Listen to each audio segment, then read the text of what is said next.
What's going on, people, and welcome to Man Knows Football. You're here with myself, Guni and Matisse, before the massive Premier League fixture tomorrow. Manchester United are coming over to Stamford Bridge with Michael Carrick still in the hot seat. In case people are confused, thinking Ralph Rangnick will be there, he will not for this game, most likely for the Arsenal. I think it's all to do with work permit situations and all that. But before I get into that, make sure you do like, share, subscribe, leave your thoughts in the comments. And as always, Matisse's details will be down there in the descriptions, all clickable links. I believe he'll have his Twitch, YouTube, Twitter, you name it, it'll all be down there. And give the brother a follow, you get me. First and foremost, Matisse, how are you doing, my bro? I'm so good, man. I'm so good. Like, we're playing beautiful football. We're winning matches. We're top of the league. We got that Champions of Europe feel about us. Do you know what I'm saying? After whooping Juventus as well. Everything's perfect, to be honest. Well, you forgot something. You forgot something very important here. We're chasing a defensive record too. Yes. Don't forget to throw that in, bro. Yes, it's true. And do you know what? For me, yeah, that record is so... I always thought it was so untouchable. But this is the first time I've seen a team, any team, not just Chelsea, where I'm like, they could actually do it. Now, you got to make sure you avoid a beatdown. You can't have one of them West Brom at home days. That ruins everything.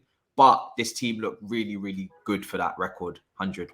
Nah, absolutely. And obviously, we've got to deal with what's on our plate. And what's on our plate is obviously Manchester United. But the thing is with them is that they have a couple of key injuries in their squad. I'm going to start with them before we get to the Chelsea injuries. So for Manchester United, Varane and Pogba both have thigh issues and are unavailable. Mason Greenwood would also continue to self-isolate after testing positive for COVID-19. And whether this is an actual positive, Maguire is serving his suspension after that shambles that occurred in Watford. So whether that's a positive or not, I don't know. But aside from that, a couple of massive names there for Manchester United that won't be featuring. In fact, all three of the other names are huge misses for United. So on paper, this just looks like a destined win, in my opinion. But then we've also got to look at our injuries. Obviously, Kovacic is still out. No news as to when he's going to be coming back. N'Golo, he's got that knee twist. It's not serious, but Tuchel did quote unquote say it will look like a miracle for him to play. So don't think he'll be playing. The Ben Chilwell situation I've explained in the previous video. Bit touch and go with him. The next 6 weeks is going to be crucial. Kai Havertz could return. Lukaku was fit enough to make the bench midweek against Juve. Could he start tomorrow? I doubt it. I think Tuchel said as well it's not looking likely he'll start.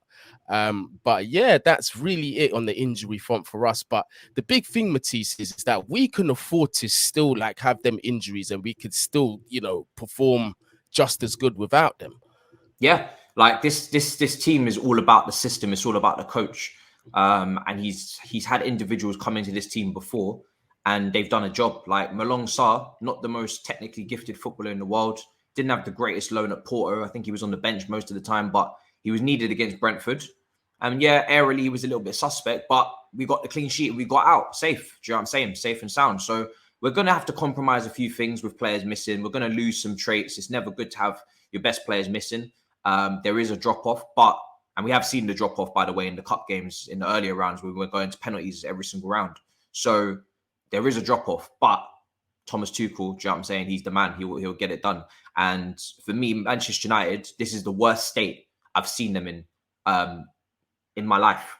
And if we can't beat this team, we haven't beaten them in 7 in the Premier League. If we can't beat them now with Carrick, with all those injuries, with no press, with no build-up play, no possession, they can't do anything. They can't play football. They haven't been coached in 2 years. Like, this team are literally just clueless, bro. If we can't beat this team as one of the most well-drilled teams in the world, with the defensive record we have, I don't know what's going on. Something in the air.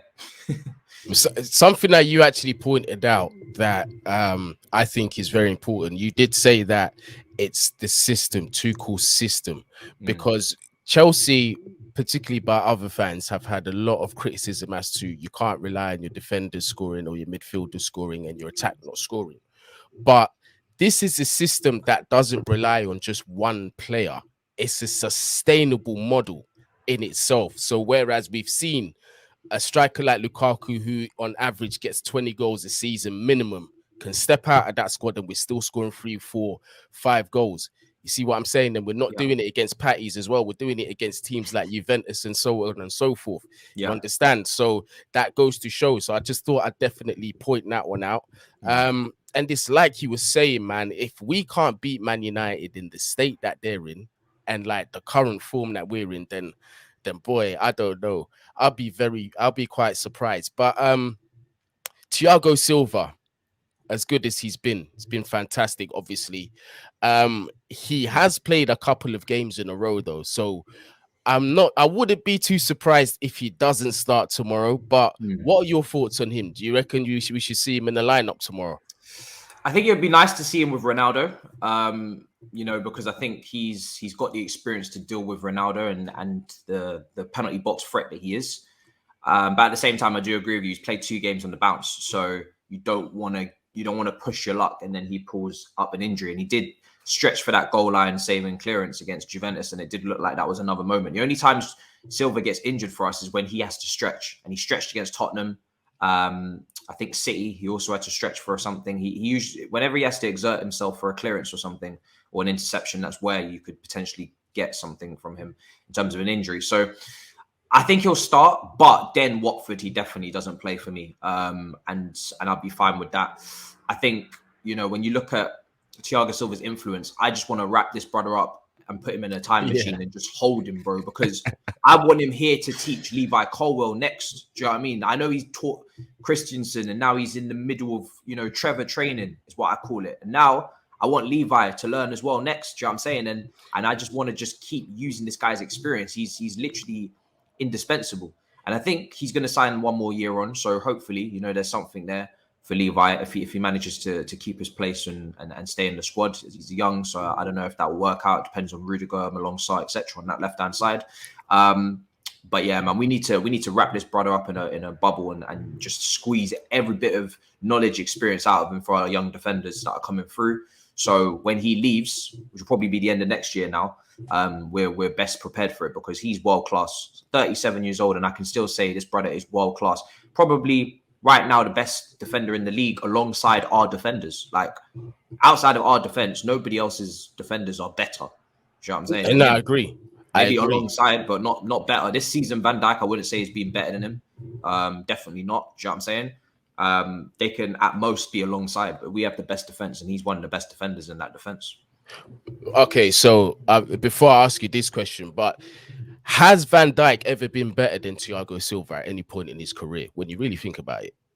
I wasn't watching Silva closely week in, week out in PSG, but I'd say there was a couple seasons where Van Dyke was literally the best defender in the world. He was ridiculous. He was playing in the most difficult league in the world. I know the French league is quite a physical league, but in terms of competition, I think Premier League is more competitive still. I do believe it's still the most competitive league, but also, you're just at Champions League level when you won the Champions League as well.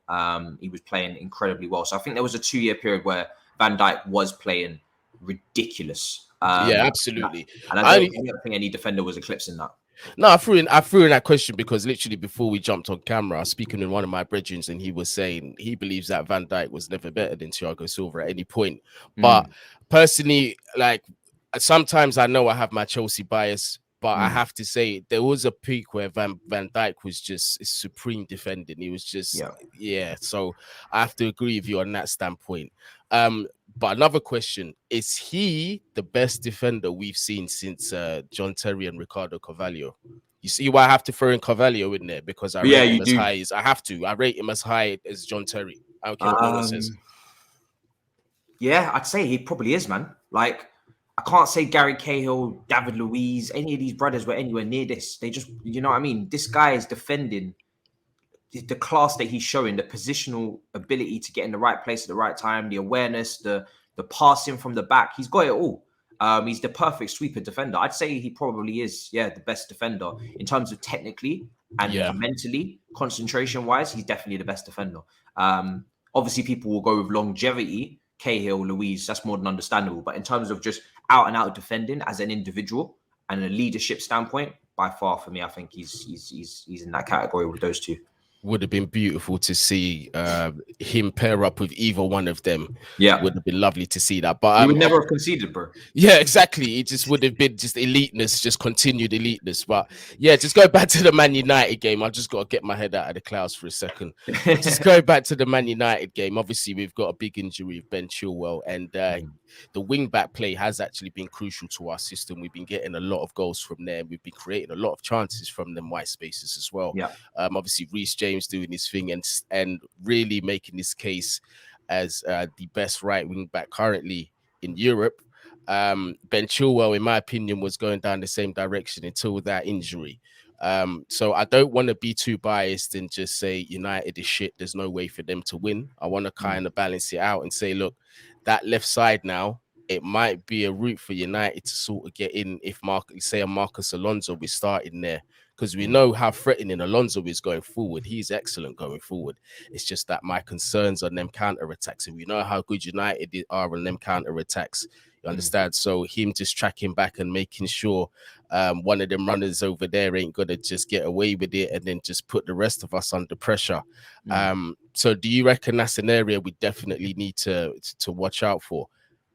Yeah, I think it's difficult with Alonso because he can have a great performance or he can have a stinker. There's not really an in-between with him. Yeah. He can go on a run like he did at the start of the season with having some really, really good games. He kept Salah quiet. He went to the Emirates. He played in the Super Cup. He played against Tottenham away. So he's played big games and, kept clean sheets and done the business for us. But then we know, there's a reason why we purchased Chilwell because Alonso, over a period of time, ever since that Conte season, is not a consistent guy. He can give away a penalty. He can look sluggish. He can commit silly fouls. He can be slow. He can get caught out in transition. So it really just depends on how much his mindset has been, clicking in the last week. Obviously, with Chilwell out now, he's going to start. I think Saul Niguez is very crucial to this situation. Not starting on the weekend, of course, but in terms of I hope Tuchel teaches him the role. He played in a few of those games last season at Atletico Madrid on the left-hand side of midfield. I think the way that we play with our wing-backs now is they operate centrally a lot, especially Chilwell. He's coming to central midfield a lot, central attacking midfield, making runs like Vernon behind. I think Saul Niguez, as good as he is on the ball as a midfielder, he should be able to play that similar role, counter-pressing, being in central areas, linking up with Hudson-Odoi. And I want him to hopefully be taught the role so he can at least be competitive and keep the rocket up Alonso's arse. And I think the biggest thing with Alonso is not even really defensively because Rudiger's going to cover.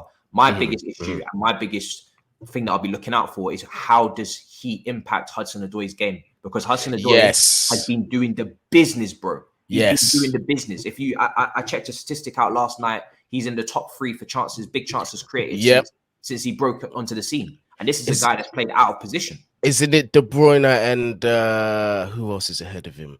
Was De Bruyne or someone else that was ahead of him? Because I was checking out these numbers as well. Oh, no, it was actually you. You put it on Instagram. Yeah, I saw the post. Yeah, it De was Bruyne and Mahrez are the only two that are ahead of him. So he's created 180. Sorry, every minute, every X minute they've got it down as. He's on 184. So he's third in this list since 1920 season. So basically since he broke into the scene. And I just think that's incredible because I've always said that he creates a lot of chances. He's a chance creator. That's what type of winger he is. Lampard tried to turn him into a goal scoring one, but he's a chance creating winger, and we've seen it. He's got probably the most chances created in our team before Leicester. I don't know about now, but probably still the same. And even at right wing back, played out of position with the little minutes he's had. He's still every time he's come on, he's made things happen, and that's after recovering from an injury. But if you watch the Malmo game, like he swapped Hudson-Odoi and Ziyech, and that was partly because the chemistry of Alonso was stinky, and also to stretch the pitch out and go a different route. And my thing is that Alonso is not a combination play winger. He's not the guy that you play 1-2s with. He's not the guy that is fluid. He's not the guy that's smooth on the ball. He can be a bit clunky. He does take a lot of time to move and get things popping, and that's where I'm like, is that going to halt Hudson-Odoi's game? Because Hudson-Odoi is all about getting people around him, creating things and making things happen. Similar to Sancho at Man United with Wan-Bissaka, it don't work. So it'll be interesting to see. I mean, the infield runs that the wing backs are making, obviously, like you mentioned, I have to agree. But I was going to say with with that happening a lot more frequently, do you feel that that's the reason as to why we're seeing the slight improvements with Ziyech, for example, who is more operating out wide and isolating players out wide? Because I've noticed a difference when Ziyech is coming infield. He doesn't play as well. You understand? Like he's sometimes he's weak on the ball, his touch lets him down or whatever. And then when he runs out of ideas, you already know he's reverting to type, slap that ball in from deep and hope somebody gets to it. But when he's out there on the wing and he's isolating players and he's actually trying to beat guys, in fact, he got the assist the other day doing that for Christian Pulisic. He does actually look a lot more comfortable out there. So can you see this sort of being like, okay, hold on. So now we've sort of figured out a situation for Ziyech now. Is it a thing where we might start to see him improve because of that? I hope so, but I wouldn't hang my hat on it because, you know, this guy's been very inconsistent. I don't think it's always down to the system. He's had injury issues as well. He needs to stay clear of that. Yeah. But also, I just don't think he suits in, out, shake it all about. I think he suits being in the team consistently, being the epicenter, being the guy that gets a lot of touches, being the guy that's working on his relationships. And I don't think he's shown that he's good enough to be a constant starter. Right now, he's looking good, but this is not the first time we've said Ziyech is looking good, and then suddenly, you know, he either picks up an injury or he tails off. You know, so we'll see with Ziyech. It's nice to see. Hopefully, maybe the system might be helping him. I don't know. I need more games to see it with Ziyech because he's just been too unreliable. But yeah, I think Alonso, he can shoot. So, you know, those inverted runs and those runs in centrally will be great for him. I wouldn't be surprised if this means Rudiger doesn't make so many surging runs forward as well. Yeah. Because now the guy on the outside of him is a lot slower. And also Loftus-Cheek. I'd be looking to maybe swap Loftus-Cheek and Jorginho around and make Loftus-Cheek on that left-hand side. And maybe he gets closer to Hudson-Odoi as well. And on that right-hand side with Ziyech, I think the key is Reece James. Do you know what I mean? Reece James is the guy that really, I think, complements Ziyech perfectly. He can play a little 1-2s. He's very fluid. He can play inside. He can play outside. But I think inside he's probably even better because he gets shots off now. And he doesn't. And he tests the keeper more times than none as well. Bro, he's our best. He's our second best shooter in the squad. Yeah, absolutely. Lukaku. Like it's actually mad, but he is our second best shooter outside Lukaku. Like none of the forwards can shoot like him. I'm not surprised. The thing is like some other player, like fans outside, might be laughing at this, but to me, it doesn't surprise me because if you've been watching Reece from he's a younger, he's a total footballer. He's like, you could literally play him in the majority of positions on the field and he'll do a decent job. Definitely will. That's the kind of player that he is. But Matisse, obviously, we got to go into the lineup. So I'm just interested to hear who you would start with tomorrow against United. Mendy in goal, of course. Rudiger. I'd go Silva. One more night out with Ronaldo there. Who's probably their biggest threat right now. I think Trevor Chalobah is just playing so well next to Silva. I can't really take him out either. I know it's unfortunate for Aspie and Christensen, but again, I think Watford's a good time for those guys to maybe come in. Reece James, Alonso. I say Loftus-Cheek and Jorginho as well is very obvious, and then Hudson-Odoi, Ziyech. And that final spot now is very difficult. I know people will be saying, where's Mason Mount? I don't think Mason Mount's been playing well recently. Same. I think you can make a case for a big game, have him funnel back into midfield and do that role. But I'm just so confident against Man United that I just think that we can play Ziyech and we can be our utmost attacking and deal with that situation there, especially when they're probably going to be playing McFred in midfield. And we've got the three at the back for security as well. So I think we can afford to play Ziyech and be really attacking. And Lukaku up front, I think off the bench is probably safer. We've got a big fixture list coming up. We don't want to take risks. I always am very cautious about bringing players back early.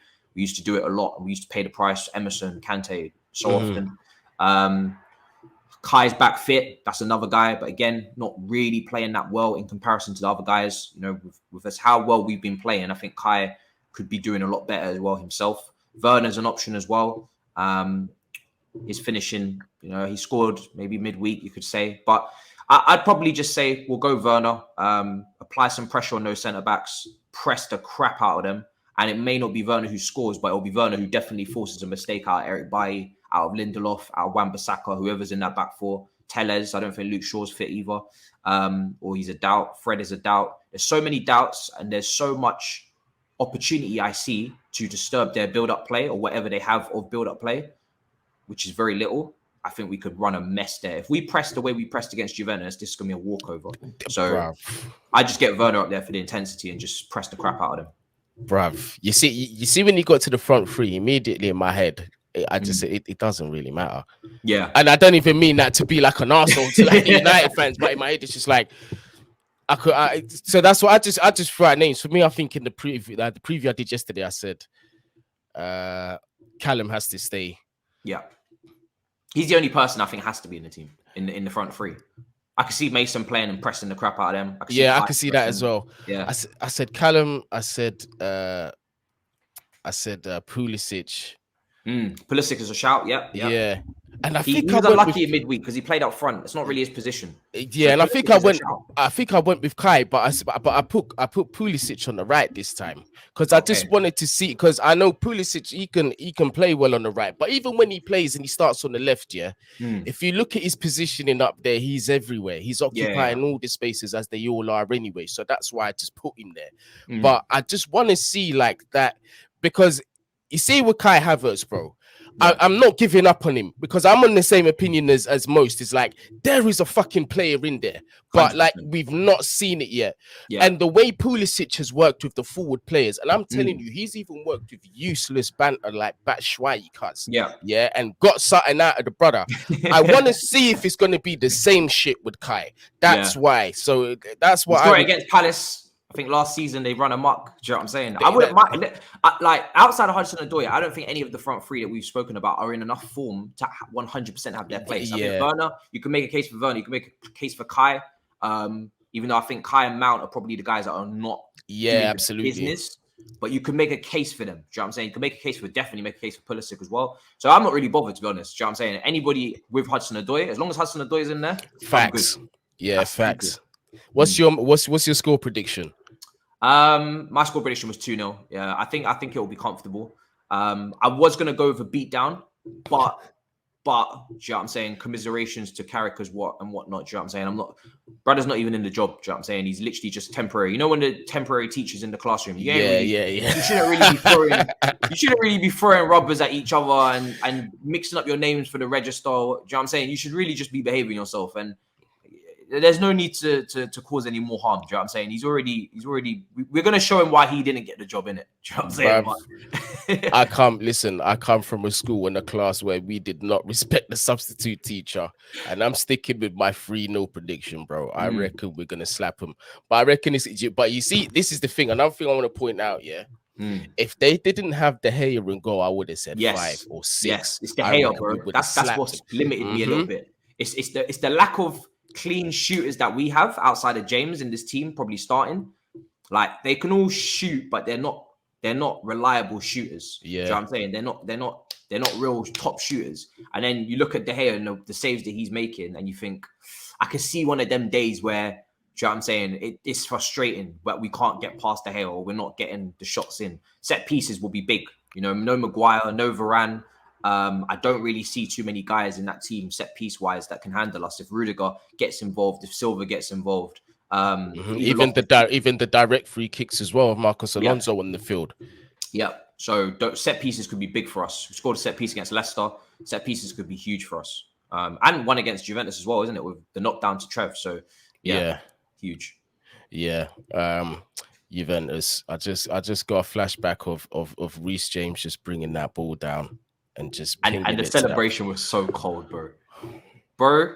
He's captain material. I'm telling you, he is. Bro, I've been telling everybody. I know everybody was on Mason, and cool. If Mason gets it, cool. But I'm telling you, Reece James is the one for me. Yeah, 100%. Brother, do you know what it is about Mason? Mason doesn't scare the shit out of me, and I think you need someone who can scare brothers, and that brother can scare a person. Like you listen, Reece James, I have to talk to you for you to listen. Do you know what I'm saying? Just look at him.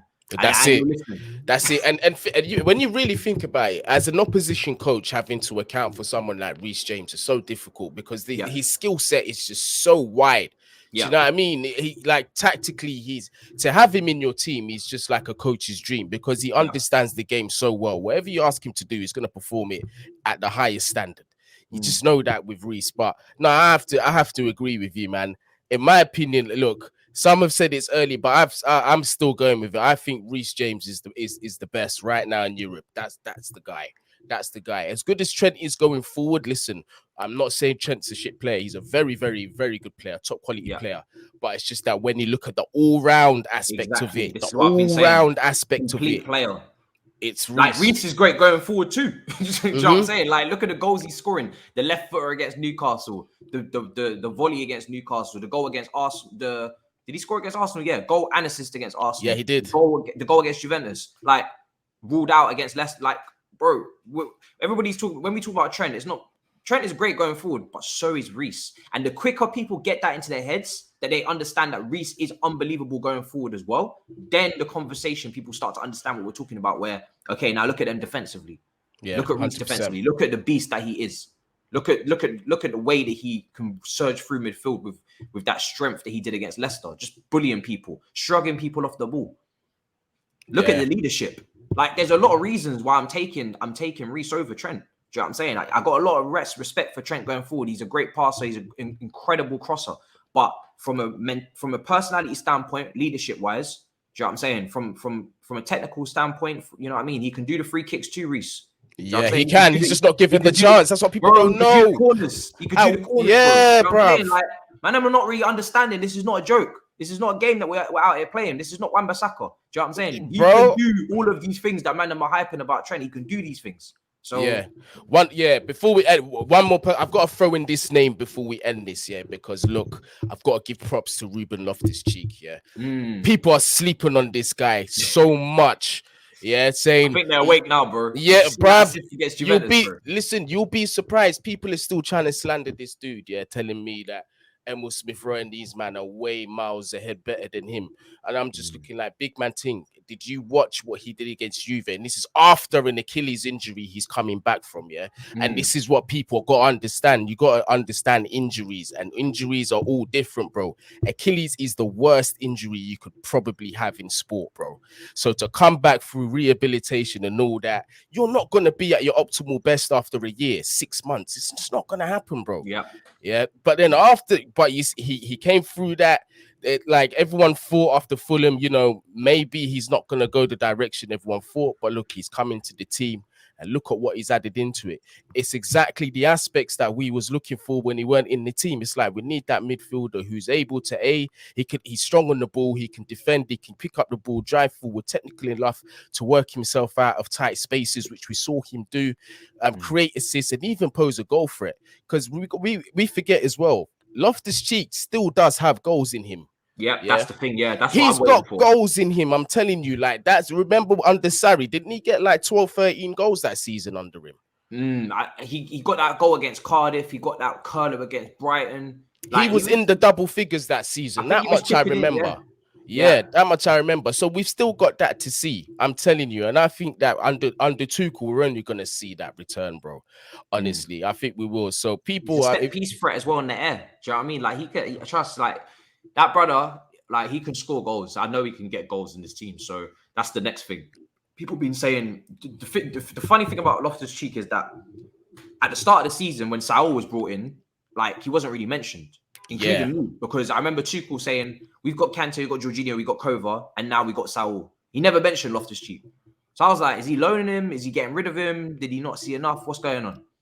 But when you look at Loftus-Cheek as a profile, not only does he suit the pivot, and not being in this box-to-box, like constantly running, especially after coming back from an injury. He's a lot more controlled. He said it a lot in interviews. He's a lot more controlled, and he gets to control his movements a lot more. He'll pick his times to go in, and he can be that guy that just chills a bit more and uses his energy when it's needed.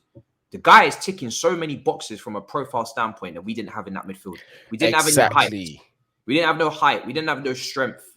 Do you know what I'm saying? We didn't have no goals. And that last one there, that's the one that I think that can come. Do you know what I'm saying? And then once he's ticked all of that, he's pretty much covered all the bases that we were lacking in midfield that people were looking for. Do you know what I'm saying? They were looking for some height, looking for some strength, looking for some goals. If he can get that goals part, and then you've got Gallagher doing what he's doing at Palace, you've kind of got everything that you need in that midfield. You've got a dictator, you've got ball carriers, you've got a tackler and interceptor mastering Kante. You got goals now from Gallagher and Loftus-Cheek. You got strength, power. You got it all. So energy. Do you know what I'm saying? So yeah, man, we're looking really good in midfield right now. Really, really good. And I feel sorry for Saul Niguez. This is why this brother's got to go left wing back. He's got to look at it. Yeah, I feel bad for. Yeah, I gotta feel bad for him because that's why apparently he left Atletico because he didn't want to be playing no wing back position. I think ours is more exciting compared to Diego Simeone. Do you know what I'm saying? Like Yeah, you can facts. get forward, you can get into attacking midfield. It's more of an exciting role. So hopefully you can be persuaded. Yeah, facts. Hopefully, but listen, we got to get you back on soon, Matisse, man. There's a lot going on with Chelsea right now. Obviously started with tomorrow's game. Maybe if you got time, we could do a post match. Doesn't have to be on a Sunday, maybe on a Monday or whatever. Yeah. But I gotta get you back on, Matisse. It's always good talking to you, man. And to everybody that's been watching, thank you very much. Make sure before you leave, you smash that like button. Also, make sure you share the video and subscribe. And in the description, all the social media details for Matisse will be down there. If you haven't followed him already, then A, you're living under a rock, and B, make sure you support the brother. You get me? Yeah. But on that note, make sure you stay safe wherever you are, whatever you're doing. Bless.